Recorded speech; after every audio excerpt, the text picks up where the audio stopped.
Welcome to real news. ముందుగా headlines చూద్దాం. పలమనేరుల సభలో పవన్ అమర్నాథ్ రెడ్డి వాగ్వాదం. నేను మాట్లాడుతున్నారు అంటూ పవన్ కఠినంగా స్పందన.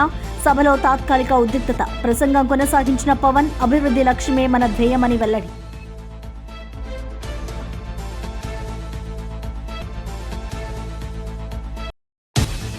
బీహార్లో లోకేష్ దూకుడు. ఎన్డీఏ ప్రచారానికి ఊపు. డబుల్ ఇంజిన్ సర్కార్ అవసరమని లోకేష్ పిలుపు.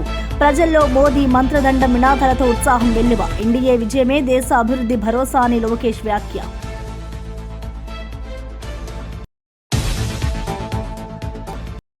కిసాన్ కేసీఆర్ దీపక్ ను బలి తీస్తున్నారు. మహేష్ ఘాటు వ్యాఖ్య. బీజేపీ బీఆర్ఎస్ కుట్రను ప్రజలు తిప్పికొడతారని మహేష్ ధీమా. నిజమైన అభివృద్ధి కాంగ్రెస్ తోనే సాధ్యమని వెల్లడి. నవీన్ విజయం తెలంగాణ ప్రజల గెలుపు అన్న మహేష్. జూబ్లీహిల్స్ గెలిస్తే నిధులు తెస్తామన్న బండి సంజయ్. మోదీ వద్ద ప్రత్యేక నిధులు తెప్పిస్తామని బండి హామీ. పారదర్శక పాలనతో బీజేపీ భిన్నమని సంజయ్ స్పష్టం. కమలం వికసిస్తే అభివృద్ధి హామీ అని బండి ధీమా.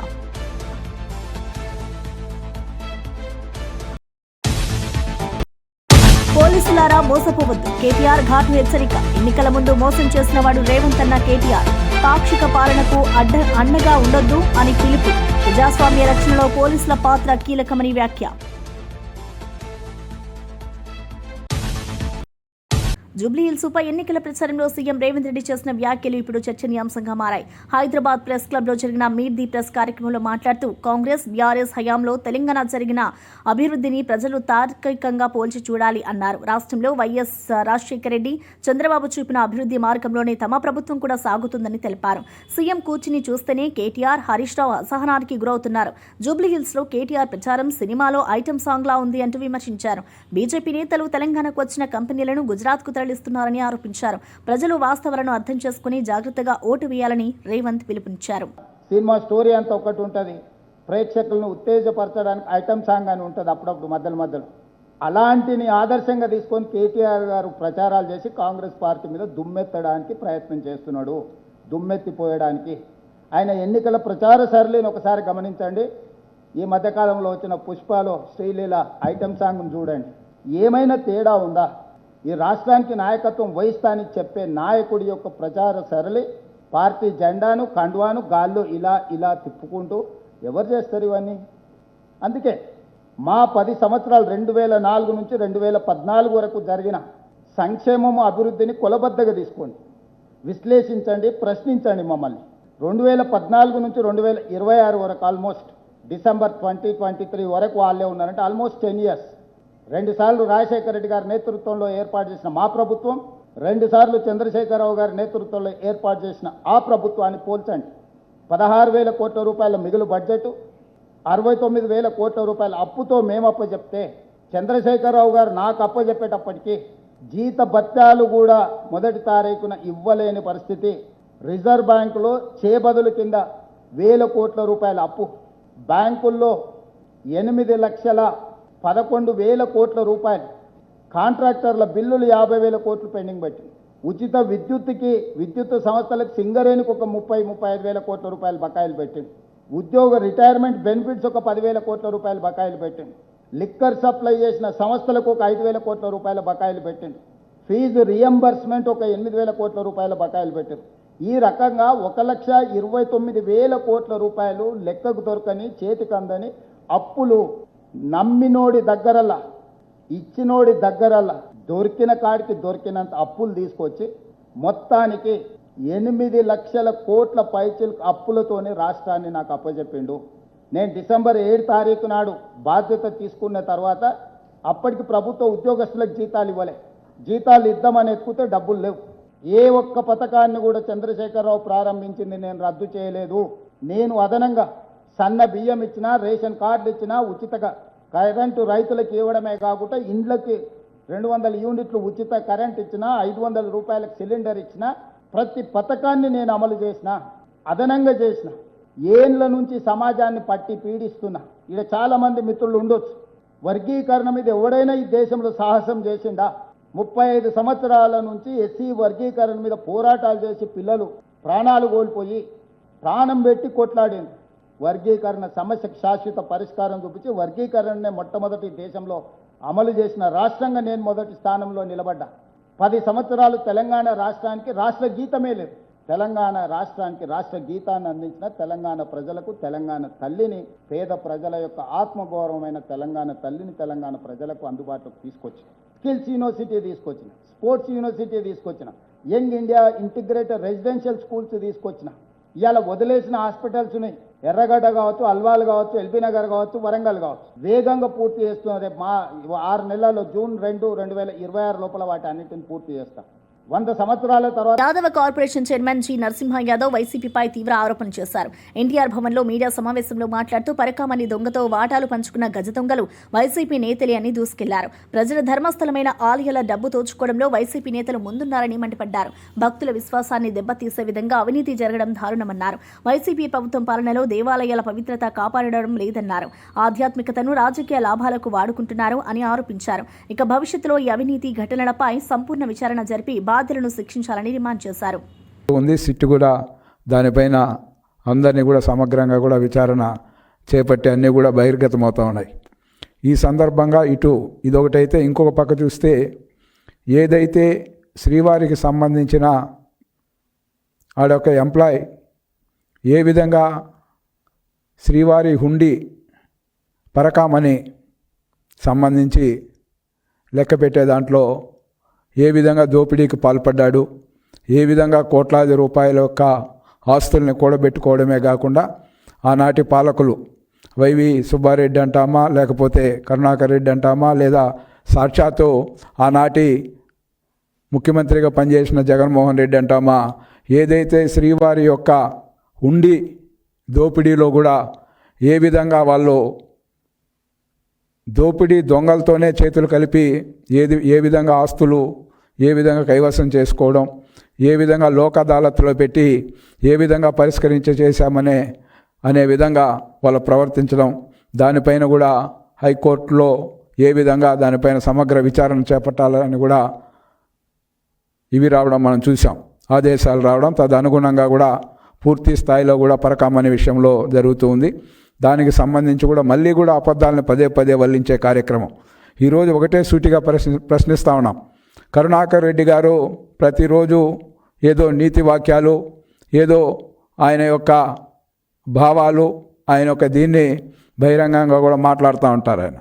మేము ఒకటే అడుగుతా ఉన్నాం, మీ యొక్క పరిపాలనలో జరిగిన స్వామివారి దీంట్లో జరిగిన దర్శనాల విషయం కావచ్చు, అదేవిధంగా స్వామివారి లడ్డు ప్రసాదాల్లో నెయ్యి కల్తీ విషయంలో కావచ్చు, అదేవిధంగా పరకామణిలో ఏదైతే దొంగలు దోచుకుంటా ఉంటే వాటిలో కూడా భాగస్వామ్యం మీరు చేసుకొని వాళ్ళతో కూడా ఆస్తులు రాసుకొని ఏ విధంగా దాన్ని లోక్ అదాలత్లో పెట్టి చేసుకున్నారో అందరికీ, శ్రీవారి భక్తులందరికీ తెలుసు. వీటన్నిటిపైన కూడా సూటిగా సమాధానం చెప్పాలి కరుణాకర్ రెడ్డి. ఎందుకు చెప్తూ ఉన్నామంటే ఖచ్చితంగా కూడా వైవి సుబ్బారెడ్డి గారు జూబ్లీహిల్స్ ఉప ఎన్నికలపై కాంగ్రెస్ మాజీ ఎమ్మెల్యే జగ్గారెడ్డి చేసిన వ్యాఖ్యలు రాజకీయ వర్గాల్లో సంచలనం రేపాయి. కాంగ్రెస్ నాయకులు సోయి తప్పి మాట్లాడుతున్నారు. నవీన్ యాదవ్ పనులన్నీ నా డ్రైవర్ చేసేస్తాడు అని ఆయన వ్యంగ్యంగా అన్నారు. పార్టీ అభ్యర్థిపై ఈ రకమైన వ్యాఖ్యలు కాంగ్రెస్ అంతర్గత విభేదాలను బయటపెట్టాయని రాజకీయ విశ్లేషకులు చెబుతున్నారు. ఎన్నికల్లో బీజేపీ, బీఆర్ఎస్ కంటే కాంగ్రెస్ లోపాలే ఎక్కువ గందరగోళం ఉన్నదని విమర్శలు వినిపిస్తున్నాయి. నవీన్ యాదవ్ అభిమానులు ఈ వ్యాఖ్యలను తీవ్రంగా ఖండిస్తూ జగ్గారెడ్డి క్షమాపణ చెప్పాలని డిమాండ్ చేస్తున్నారు. ఇది గ్యారంటీ ఇస్తాను నేనైతే పక్క. ఎట్లా నవీన్ యాదవ్ గెలిపిస్తేనే, నవీన్ యాదవ్ గెలిపిస్తే ఈ నంబర్ పనిచేస్తుంది పక్క.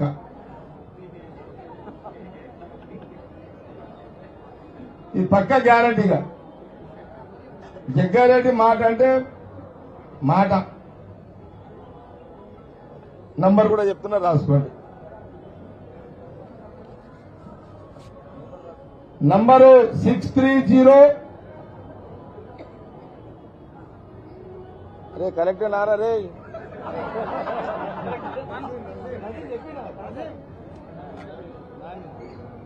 నాని నాజిమ్ అస్లాం నాజిమ్ బోరబండ అందేనా నంబర్ ఇది.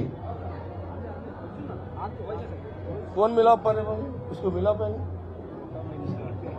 63630144419 ఇతని పేరు నాజిమ్.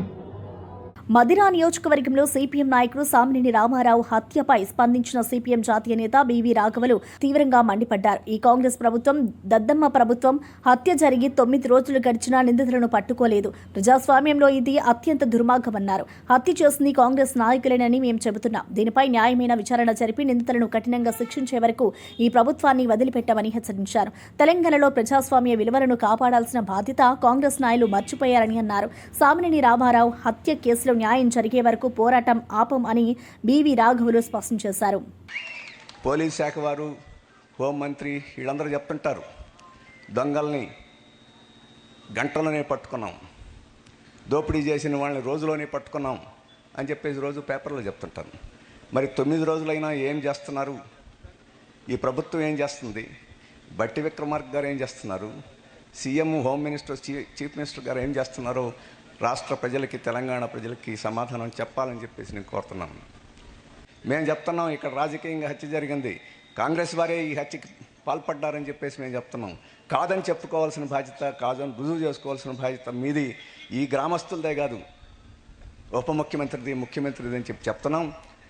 ఇది తేలేదాకా ఈ ప్రభుత్వం మీద మేము వదిలిపెట్టం. ఈ ప్రభుత్వాన్ని తేల్చుకునేదానికి కృషి చేస్తామని చెప్పేసి ఈ సమయంలో భారత కమ్యూనిస్ట్ పార్టీ, మార్క్సిస్టు పాలిట్ బ్యూరో ఖచ్చితంగా ఈ గ్రామ ప్రజలకి, ఈ రాష్ట్ర పార్టీకి అన్ని విధాల అండదండలుగా ఉంటాం. మాజీ మంత్రి ఎమ్మెల్యే జగదీష్ రెడ్డి కాంగ్రెస్ నేతలపై సూటిగా దాడి చేశారు. ఇతరుల కుటుంబ విషయాల గురించి మాట్లాడే వారికి తమ ఇంట్లో జరిగే లొల్లిపై మాట్లాడే ధైర్యం లేదా అని ప్రశ్నించారు. నీ ఇంట్లో తిరుపతి రెడ్డి, నీ భార్య మధ్య జరిగిన గొడవ గురించి మేము మాట్లాడకూడదా? నీ సొంత అన్న పెళ్లికి నీ భార్య పిల్లలు ఎందుకు రాలేదు అంటూ విమర్శించారు. రాజకీయంగా బలహీనపడిన కాంగ్రెస్ నాయకులు వ్యక్తిగత విమర్శలకు దిగిపోతున్నారని మండిపడ్డారు.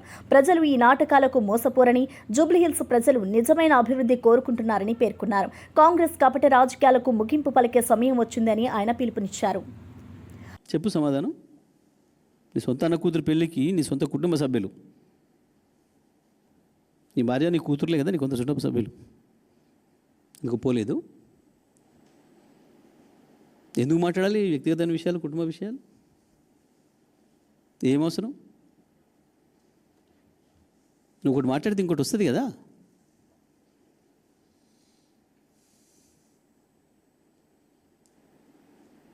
ఇంకా గోపీనాథ్ కుటుంబ వ్యక్తిగత విషయాలకు మాకేం సంబంధం ఉంటుంది పార్టీకి? మనకే ఎవరికి తెలియదు, ప్రపంచానికి తెలియదు ముచ్చట. ఎన్ని ఎలా సరే వాళ్ళు ఏదో అనుకుంటున్నారు. పార్టీల విషయాలు కావు కదా, మీ కుటుంబ విషయాలు. ఇక జూబ్లీహిల్స్ ఉప ఎన్నికల్లో ప్రచారం చేస్తూ కేటీఆర్ పోలీస్ సిబ్బందిని ఉద్దేశిస్తూ ఘాటుగా స్పందించారు. ఎన్నికల ముందు ఏక్ పోలీస్ విధానం తెస్తామని చెప్పి మోసం చేసినవాడు రేవంత్ రెడ్డి. మీ కుటుంబ సభ్యులపై లాఠీచార్జ్ చేయించాడు, మీ సహచరులను సస్పెండ్ చేశాడు. ఇప్పుడు ఎన్నికల ముందు జీతాలు వేసి మోసం చేస్తున్నాడు అని విమర్శించారు. యూసఫ్గూడ బెటాలియన్ పోలీసులకు మాత్రమే జీతాలు చెల్లించడమే ఆచరణలో పాక్షికతకు నిదర్శనమని అన్నారు.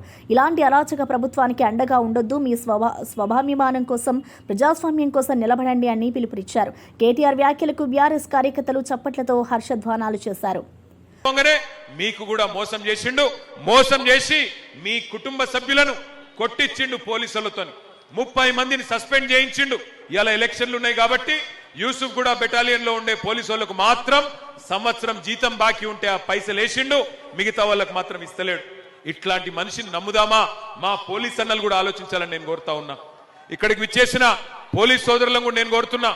హోమ్ గార్డులు ఉన్నారు, పోలీస్ కానిస్టేబుల్ ఉన్నారు, మీ పెద్ద పెద్ద ఐఏఎస్, ఐపీఎస్ ఆఫీసర్లు, ఇన్స్పెక్టర్లు, డిఎస్పీలు ఎటన్న పోని సాధారణ పోలీస్ అన్నలను కూడా నేను అడుగుతున్నా, ఈ దుర్మార్గపు రాజ్యాన్ని దయచేసి సమర్థించకండి. ఈ దుర్మార్గపు ప్రభుత్వాన్ని దయచేసి వారికి అండగా నిలబడకండి. మళ్ళీ కేసీఆర్ ప్రభుత్వం వస్తేనే పోలీస్ అన్నలకు కూడా న్యాయం జరుగుతుంది, గుర్తుపెట్టుకోండి అని చెప్పి నేను విజ్ఞప్తి చేస్తా ఉన్నా. జూబ్లీహిల్స్ ఉప ఎన్నికల్లో బీజేపీ అభ్యర్థి దీపక్ రెడ్డికి మద్దతుగా ప్రచారం చేసిన కేంద్ర మంత్రి బండి సంజయ్ ఘాటుగా స్పందించారు. కాంగ్రెస్, బీఆర్ఎస్ నాయకులు హైదరాబాదు అభివృద్ధికి ఎన్ని కోట్లు ఖర్చు చేశారో చెప్పలేకపోతున్నారు. ప్రతి పైసా లెక్క చెప్పేందుకు మేము సిద్ధం, మేం పారదర్శక పాలనను అందిస్తామని అన్నారు. జూబ్లీహిల్స్ ప్రజలు దీపక్ రెడ్డిని గెలిపిస్తే ప్రధాని మోదీ వద్దకు వెళ్లి ప్రత్యేక నిధులు తెచ్చే బాధ్యత కిషన్ రెడ్డి తీసుకుంటారని అన్నారు. బీజేపీ గెలిస్తే అభివృద్ధి, భద్రత రెండు హామీ, నిధులు మోదీ ఇస్తారు, సేవ మేం చేస్తామని అన్నారు. బీజేపీ జెండా జూబ్లీహిల్స్ ఎగరడం ఖాయమని ధీమా వ్యక్తం చేశారు. వివరాలు అందించండి, ప్రతి పైసా లెక్క మేము చెప్పడానికి సిద్ధంగా ఉన్నాం. అన్ని పైసలు కేంద్రాన్ని ఒక్క పైసా అంటే రాష్ట్ర ముఖ్యమంత్రి ఎక్కడి తెచ్చిండు లేవు అన్నప్పుడు ఎక్కడి తెచ్చిండు పైసలు పాకిస్తాన్ తెచ్చిందా బంగ్లాదేశ్ తెచ్చిందా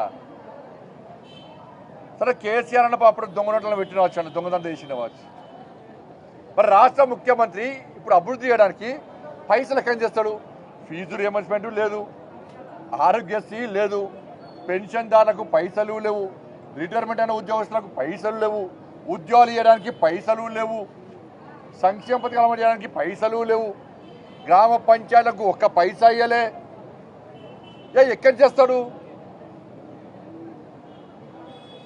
ఇలా మాకు ఓటేస్తే దీపక్ రెడ్డి గారికి గెలిపిస్తే కిషన్ రెడ్డి గారు గతంలో నిధులు తీసుకొచ్చిండు మళ్ళా కేంద్రం దగ్గరికి పోయి సార్ తెలంగాణ కేంద్రానికి కేంద్ర నాయకత్వానికి ఈ తెలంగాణ రాష్ట్రంలో మోడీ రాజ్యం రావాలి రామరాజ్యం రావాలి తెలంగాణ అభివృద్ధి చేయాలని చెప్పి ఒక లక్ష్యంతో నరేంద్ర మోడీ గారు ఉన్నారు భారతీయ జనతా పార్టీ ఉంది కాబట్టి ఈ ఉప ఎన్నికల్లో గెలిపిస్తే ఇలా కిషన్ రెడ్డి గారు పోయి మోడీ గారి దగ్గరికి పోయి సార్ ఉప ఎన్నికల్లో భారతీయ జనతా పార్టీ గెలిచింది తెలంగాణ ప్రజలు మమ్మల్ని ఆదరిస్తున్నారు మిమ్మల్ని అభిమానిస్తున్నారు మీ రాజ్యం రావాలని కోరుకుంటున్నారు అందుకే నిధులు ఇవ్వండి సార్ అని చెప్పి కేంద్రం నుంచి నిధులు తీసుకొచ్చే అవకాశం ఉంది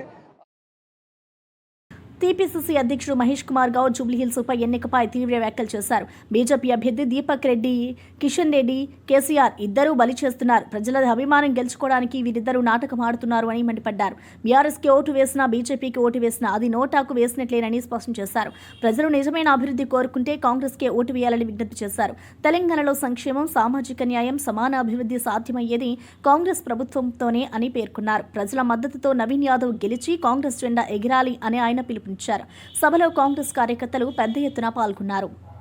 కూడా వేరేలతో ఓట్లు వేయించుకునే ప్రయత్నం చేస్తూ ఉన్నారు. ఇదంతా కూడా బీజేపీ పార్టీ లోపాయకార సహకారంతో బీఆర్ఎస్ పార్టీ ప్రక్రియ పాల్పడే అవకాశం ఉంది. కాబట్టి ఎలక్షన్ కమిషన్ అప్రమత్తంగా ఉండాలని, మా కార్యకర్తలు కూడా అప్రమత్తంగా ఉండాలని వారిని నేను సూచిస్తా ఉన్నాను.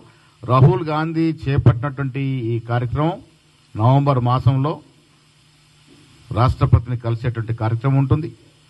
ఈ 5 కోట్లు ఇంకా అప్పటి వరకు 6 కోట్ల సంతకాలను సేకరణ అవుతే ఫిజికల్ కాపీస్ అన్ని కూడా మేము ఢిల్లీకి పంపించి రామ్లీలా మైదానంలో ఒక బహిరంగ సభ చేసి ఆ కాపీలన్నీ కూడా ట్రక్కుల్లో, లారీల్లో తీసుకెళ్లి ప్రెసిడెంట్ ఆఫ్ ఇండియాకి సమర్పించి వారికి వాస్తవాలు వివరించే ప్రయత్నం ఏఐసీ చేస్తుంది. ఆ మార్చిలో ఖర్గే గారు, రాహుల్ గాంధీ గారితో పాటు మా సీనియర్ నాయకులంతా పాల్గొంటారు. మేము మీకు కూడా విజ్ఞప్తి చేసేది, స్వాతంత్రం వచ్చిన తర్వాత అందరికీ ఓటు హక్కు ఒకటే, అది చాలా విలువైనది. ఓటు ద్వారానే ఈ దేశాన్ని పరిపాలించుకునే హక్కు పౌరుడికి ఉంది. జూబ్లీహిల్స్ ఉప ఎన్నిక ప్రచారంలో మంత్రి ఉత్తమ్ కుమార్ రెడ్డి పాల్గొని ఓటర్లను ఉద్దేశించారు. బీఆర్ఎస్ హయాంలో ఒక్క రేషన్ కార్డు ఇవ్వలేదు, కానీ మా ప్రభుత్వం రాగానే కొత్త రేషన్ కార్డులు జారీ చేశాము. పేదల సంక్షేమమే మా లక్ష్యమని ఆయన అన్నారు. ముస్లిం మైనారిటీల అభివృద్ధికి కాంగ్రెస్ ప్రభుత్వం ప్రత్యేక ప్రణాళికలు చేపట్టిందని తెలిపారు. జూబ్లీహిల్స్ అభివృద్ధికి నిధులు సమకూర్చి సంక్షేమ పథకాలను అమలు చేస్తామని హామీ ఇచ్చారు. కాంగ్రెస్ పార్టీ అధికారంలో ఉన్నప్పుడు మాత్రమే అన్ని వర్గాల ప్రజలు సంతోషంగా జీవించారు. నవీన్ యాదవ్ను గెలిపించండి, మీ ప్రాంత అభివృద్ధికి నాంది పలకండి అని పిలుపునిచ్చారు. సభలో ఉత్తమ్ ప్రసంగానికి ప్రజలు చప్పట్లతో స్పందించారు. జూబ్లీ హిల్స్ నియోజకవర్గ ఓటర్లలో ఒక్కసారి గమనించాలి మీరు. 10 ఏళ్ల పాటు బీఆర్ఎస్ ప్రభుత్వం, బీఆర్ఎస్ పార్టీ ఒక్క రేషన్ కార్డు కూడా ఇవ్వలేదు. కాంగ్రెస్ ప్రభుత్వం వచ్చిన తర్వాత ఈ 22 నెలల్లో ఈ అసెంబ్లీ కాన్స్టిట్యున్సీలో 14,230 కుటుంబాలకి రేషన్ కార్డులు ఇవ్వడం జరిగింది. అదేవిధంగా జూబ్లీ హిల్స్ నియోజకవర్గంలో 67,000 మంది అదనంగా 67,000 మందికి రేషన్ బియ్యం ఇవ్వడం కాంగ్రెస్ ప్రభుత్వంలోనే మొదలైంది. ఈ నియోజకవర్గంలో ఓటర్లందరికీ విజ్ఞప్తి మీరు గమనించాలి. 2,40,000 మందికి 2,40,000 మందికి ప్రతి నెల ఉచితంగా మంచి క్వాలిటీ సన్నబియ్యం ఇస్తుంది. మరి కాంగ్రెస్ పార్టీ, కాంగ్రెస్ ప్రభుత్వం అనే విషయం అందరూ గుర్తుపెట్టుకోవాలని చెప్పి నేను మనవి చేస్తున్నా. చివరిగా मेरे मुसलमान भाई बहन याद रखना, हमेशा कांग्रेस पार्टी आपके साथ है. हर विषय में, हर वक्त कांग्रेस पार्टी मुसलमान भाई बहन आपके साथ है। हर माइनॉरिटी का वोट हमारे कैंडिडेट नवीन यादव को 11 तारीख वोट करके जिताना, ये हमारे मुसलमान भाई बहन सबको हमारा अपील है। డిప్యూటీ సీఎం భట్టి విక్రమార్క జూబ్లీహిల్స్ ఉప ఎన్నిక ప్రచారంలో పాల్గొని కాంగ్రెస్ అభ్యర్థి నవీన్ యాదవ్ కు మద్దతు కోరారు. పదవి లేకుండానే ప్రజాసేవలు చేసిన వ్యక్తి నవీన్ యాదవ్. విద్యావంతుడు, బలహీన వర్గాలకు అండగా నిలిచే నాయకుడు. ఇటువంటి వ్యక్తి గెలిస్తే జూబ్లీహిల్స్ మాత్రమే కాదు తెలంగాణ అభివృద్ధికి దోహదం అవుతుందని అన్నారు. ప్రజలు కాంగ్రెస్ ప్రభుత్వాన్ని విశ్వసించారని, ఆ విశ్వాసానికి తగిన విధంగా అభివృద్ధి కార్యక్రమాలు కొనసాగుతున్నాయని తెలిపారు. ప్రజల పక్షాన నిలబడే నాయకుడు నవీన్ యాదవ్ గెలవడం అనేది ప్రజల విజయం అవుతుంది అని భట్టి స్పష్టం చేశారు. కాంగ్రెస్ పార్టీని ప్రజల ఆశల బాటలో నడిపిస్తే శక్తి అని పేర్కొన్నారు. ఈ ప్రచారంలో పెద్ద ఎత్తున కార్యకర్తలు, స్థానిక ప్రజలు పాల్గొన్నారు. వ్యక్తి బలహీన వర్గాలకు సంబంధించినటువంటి వ్యక్తి, కాంగ్రెస్ పార్టీ మూల సిద్ధాంతాలను నమ్మి అమలు చేసేటువంటి వ్యక్తి, అన్ని వర్గాల ప్రజల కోసం నిత్యం అందుబాటులో స్థానికంగా ఉండి రేపు ఈ ప్రభుత్వం ద్వారా జూబ్లీహిల్స్ శాసనసభ నియోజకవర్గ పరిధిలో ఉన్నటువంటి అన్ని అభివృద్ధి కార్యక్రమాలని ఇటు మంత్రులతో అందరితో సమన్వయం చేసుకుంటూ ఈ ప్రాంత అభివృద్ధి కోసం గట్టిగా పనిచేయగలిగినటువంటి సత్తా ఉన్నటువంటి యువకుడు, చేయాలనే సంకల్పం తపన ఉన్నటువంటి యువకుడు కూడా. అటువంటి యువకుడిని గెలిపించుకోవటం ద్వారా పెద్ద ఎత్తున ఈ జూబ్లీహిల్స్ శాసనసభ నియోజకవర్గంలో ఉన్నటువంటి అనేక కార్యక్రమాలు కానీ, రోడ్లు కానీ, డ్రైనేజ్ కానీ, మంచినీటి వసతి కానీ, ఇప్పుడే ఉత్తమ్ కుమార్ రెడ్డి గారు చెప్పినట్టు రేషన్ కార్డ్స్ సంబంధించినటువంటి అంశాలు కానీ, ఇతరత్ర ఏ అభివృద్ధి కార్యక్రమమైనా త్వరితగతిన పూర్తి చేసుకొని అభివృద్ధి చేసుకోవడానికి అవకాశం ఉన్నటువంటి వ్యక్తిగా మీరందరూ ఆశీర్వదించి అత్యధిక మెజార్టీతో గెలిపించవలసిందిగా విజ్ఞప్తి చేస్తా ఉన్నాం. జూబ్లీహిల్స్ ఉప ఎన్నికల నేపథ్యంలో మంత్రి సీతక్క ఓటర్లను ఉద్దేశించి ప్రత్యేక విజ్ఞప్తి చేశారు. జూబ్లీహిల్స్ ప్రజలు ఒక అవకాశాన్ని ఇవ్వాలి. కాంగ్రెస్ అభ్యర్థి నవీన్ యాదవ్ యువకుడు, విద్యావంతుడు, ప్రజల సమస్యలను అర్థం చేసుకునే వ్యక్తి అని ఆమె అన్నారు. ఆడబిడ్డలకు గౌరవం, ఆత్మ గౌరవం దక్కాలంటే కాంగ్రెస్ గెలవాలని పిలుపునిచ్చారు. కాంగ్రెస్ పార్టీ అధికారంలో ఉన్నందున అభివృద్ధి, సంక్షేమం రెండూ సాధ్యమని తెలిపారు. బీఆర్ఎస్, బీజేపీలు జూబ్లీహిల్స్ ను నిర్లక్ష్యం చేశాయని ఆరోపించారు. ప్రజల జీవన ప్రమాణాలు మెరుగుపడాలంటే అభివృద్ధి దిశగా అడుగు వేయండి, చేతి గుర్తుకు ఓటు వేసి నవీన్ యాదవ్ ను గెలిపించండి అని విజ్ఞప్తి చేశారు. సీతక్క ప్రసంగం సందర్భంగా స్థానిక మహిళలు, యువత భారీ సంఖ్యలో పాల్గొన్నారు. ముందుకు పోవాలన్నా కాంగ్రెస్ పార్టీ చేతి గుర్తుకు ఓటేసి గెలిపించండి. గతంలో 2 సార్లు 3 సార్లు గోపి గారికి వేసిండ్రు, బీఆర్ఎస్కి అవకాశం ఇచ్చిండ్రు. ఆ రోజు పీజేఆర్ గారు కాంగ్రెస్ పార్టీ అధికారంలో ఉన్నప్పుడే ఇక్కడ అనేక సంక్షేమ అభివృద్ధి జరిగింది. ఈరోజు పీజేఆర్ గారి అడుగుజాడల్లో కాంగ్రెస్ పార్టీ నిలబెట్టినటువంటి అభ్యర్థి గడప గడపకు, గల్లీ గల్లీకి, వాడవాడలకు వచ్చి సీఎం రేవంత్ రెడ్డి గారి సహకారంతో ఖచ్చితంగా అభివృద్ధి చేసి చూపిస్తాడు. అదే కాకుండా ఈ 1.5 ఇయర్లోనే దాదాపుగా 150 కోట్ల నుంచి 200 కోట్ల వరకు ఈ యొక్క జూబ్లీహిల్స్ నియోజకవర్గ అభివృద్ధి కోసము డ్రైనేజీలు కానీ, సైడ్ రోడ్లు కానీ, కరెంటు లైన్స్ కానీ, బ్రిడ్జెస్ కానీ, ఎక్కడ ఏది అవసరం ఉన్నా వాటి కోసం నిర్మించడం కాకుండా మహిళలకు మరి వడ్డీ లేని రుణాలతో పాటు మహిళా భవనాలను కూడా నిర్మించినటువంటి పరిస్థితి మీకు తెలుసు. ఈరోజు ఈ రాష్ట్రంలో అవినీతి మీద, అబద్ధాల మీద ఏర్పడ్డ పార్టీ బీఆర్ఎస్ పార్టీ. కాంగ్రెస్ అంటే అభివృద్ధి, కాంగ్రెస్ అంటే సంక్షేమం, కాంగ్రెస్ అంటే అన్ని వర్గాల ఐక్యత, అన్ని ప్రాంతాల ప్రజల యొక్క గౌరవం, ఉపాధి కల్పించేటువంటి పార్టీ ప్రభుత్వం కాంగ్రెస్ పార్టీ. కాబట్టి దయచేసి ఒక్క అవకాశం యువకునికి, ఒక్క అవకాశం, ఒక బడుగు బలహీన వర్గాల బీసీ బిడ్డ నిలబడ్డాడు, ఒక్క అవకాశం పక్కా లోకల్గా ఇక్కడ ఏ ప్రాంతం వాళ్ళు ఉన్నా నేను ఇక్కడ మీకోసం ఉన్నా అని కాపులా కాసే వ్యక్తిగా, మీకు తోడుండే వ్యక్తి. పలమనేరు సభలో deputy CM Pawan Kalyan, MLA Amarnath Reddy మధ్య ఆసక్తికర సన్నివేశం చోటు చేసుకుంది. సభలో మాట్లాడుతున్న అమర్నాథ్ రెడ్డిని పవన్ ఆపుతూ, నేను మాట్లాడుతున్నాను, మీరు కాస్త ఆగండి అని అసహనం వ్యక్తం చేశారు. దీనికి అసహనం వ్యక్తం చేసినట్టుగా ఎమ్మెల్యే అమర్నాథ్ రెడ్డి ప్రతిస్పందించారు. సభలో ఈ ఘట్టం తాత్కాలిక ఉద్రిక్తతకు దారితీసింది. అనంతరం పవన్ కళ్యాణ్ ప్రసంగాన్ని కొనసాగిస్తూ రాష్ట్ర అభివృద్ధి, ప్రజల సంక్షేమమే తమ ప్రభుత్వ ప్రధాన లక్ష్యమని తెలిపారు. అధికారులు, ప్రజాప్రతినిధులు సమన్వయంతో పనిచేస్తే రాష్ట్రం అభివృద్ధి చెందుతుందన్నారు. ప్రజలు కూడా ప్రభుత్వ కార్యక్రమాలకు భాగస్వామ్యం కావాలని పిలుపునిచ్చారు. సభలో పెద్ద సంఖ్యలో జనాలు హాజరై నినాదాలతో హోరెత్తించారు. బీహార్లో రెండో రోజు ఎన్నికల ప్రచారంలో మంత్రి నారా లోకేష్ దూకుడు కొనసాగించారు. ఎన్డీఏ అభ్యర్థుల తరఫున ప్రజాసభల్లో పాల్గొన్న ఆయన రాష్ట్ర అభివృద్ధికి డబుల్ ఇంజిన్ సర్కార్ అవసరమని వివరించారు. బాధ్యత గల భారతీయుడు పౌరుడిగా వచ్చాను, 2019లో వచ్చిన వ్యక్తి ఏపీకి తీరని నష్టం మిగిల్చాడు అని లోకేష్ విమర్శించారు. బీహార్ అభివృద్ధి పథంలో కొనసాగాలంటే ప్రజలు మోదీని, నితీష్ జోడీపై విశ్వాసం ఉంచాలని కోరారు. దేశం ముందుకు సాగేందుకు స్థిరమైన ప్రభుత్వం అవసరమని తెలిపారు. ఎన్డీఏ ప్రభుత్వం మాత్రమే పేదలు, రైతులు, యువతకు న్యాయం చేస్తుందని పేర్కొన్నారు. ఆయన ప్రచార సభలకు పెద్ద సంఖ్యలో ప్రజలు తరలివచ్చారు. ఇటు లోకేష్ ప్రసంగం సందర్భంగా మోదీ మంత్రదండం నినాదాలు మారుమోగాయి. నెక్స్ట్ దానికి వెళ్ళండి. నెక్స్ట్ 11th మిషన్ నెక్స్ట్ 7 కాదు బా ఫాస్ట్కి వెళ్ళదు. 8 ఏది పరిగెట్టదు అలా ఉండాలి. ఇందులో మీరు డైవర్సిఫికేషన్ అన్నారు కదా మేడం, అది ఏంటిది? You didn't explain this one. Where is the need for crop diversification? Yes sir. So encouraging crop diversification and బీహార్లో రెండో రోజు ఎన్నికల ప్రచారంలో మంత్రి నారా లోకేష్ దూకుడు కొనసాగించారు. ఎన్డీఏ అభ్యర్థుల తరఫున ప్రజాసభల్లో పాల్గొన్న ఆయన రాష్ట్ర అభివృద్ధికి డబుల్ ఇంజిన్ సర్కార్ అవసరమని వివరించారు. బాధ్యత గల భారతీయుడు పౌరుడిగా వచ్చాను, 2019లో వచ్చిన వ్యక్తి ఏపీకి తీరని నష్టం మిగిల్చాడు అని లోకేష్ విమర్శించారు. బీహార్ అభివృద్ధి పథంలో కొనసాగాలంటే ప్రజలు మోదీని, నితీష్ జోడీపై విశ్వాసం ఉంచాలని కోరారు. దేశం ముందుకు సాగేందుకు స్థిరమైన ప్రభుత్వం అవసరమని తెలిపారు. ఎన్డీఏ ప్రభుత్వం మాత్రమే పేదలు, రైతులు, యువతకు న్యాయం చేస్తుందని పేర్కొన్నారు. ఆయన ప్రచార సభలకు పెద్ద సంఖ్యలో ప్రజలు తరలివచ్చారు. ఇటు లోకేష్ ప్రసంగం సందర్భంగా మోదీ మంత్రదండం నినాదాలు మారుమోగాయి.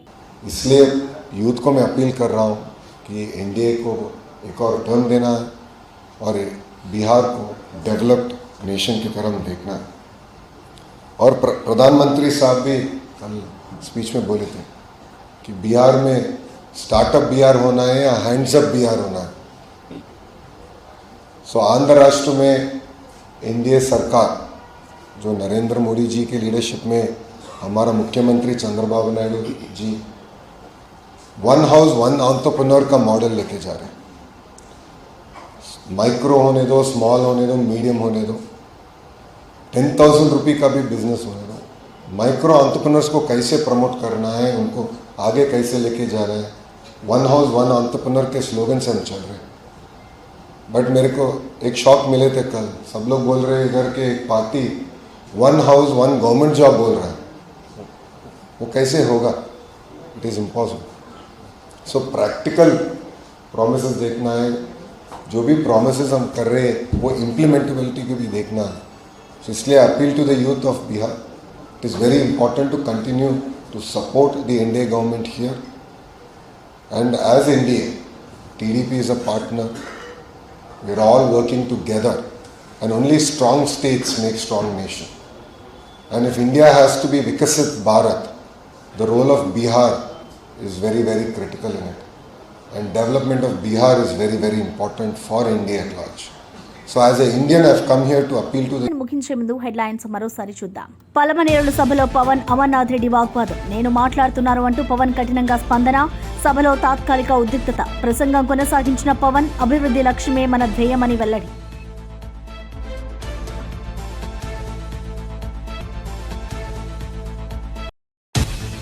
బీహార్లో లోకేష్ దూకుడు. ఎన్డీఏ ప్రచారానికి ఊపు. డబుల్ ఇంజిన్ సర్కార్ అవసరమని లోకేష్ పిలుపు.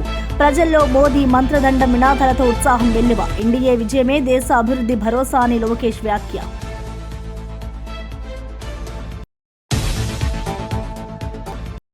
కిసాన్ కేసీఆర్ దీపక్ ను బలి తీస్తున్నారు. మహేష్ ఘాటు వ్యాఖ్య. బీజేపీ బీఆర్ఎస్ కుట్రను ప్రజలు తిప్పికొడతారని మహేష్ ధీమా. నిజమైన అభివృద్ధి కాంగ్రెస్ తోనే సాధ్యమని వెల్లడి. నవీన్ విజయం తెలంగాణ ప్రజల గెలుపు అన్న మహేష్. జూబ్లీ హిల్స్ గెలిస్తే నిధులు తెస్తామన్న బండి సంజయ్. మోదీ వద్ద ప్రత్యేక నిధులు తెప్పిస్తామని బండి హామీ. పారదర్శక పాలనతో బీజేపీ భిన్నమని సంజయ్ స్పష్టం. కమలం వికసిస్తే అభివృద్ధి హామీ అని బండి ధీమా.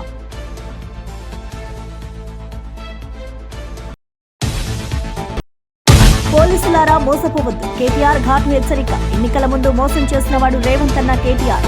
పాక్షిక పాలనకు అండగా ఉండొద్దు అని పిలుపు. ప్రజాస్వామ్య రక్షణలో పోలీసుల పాత్ర కీలకమని వ్యాఖ్య. ఇక ఇవి బులెటిన్ విశేషాలు. చూస్తూనే ఉండండి. మరో బులెటిన్లో మళ్ళీ కలుద్దాం.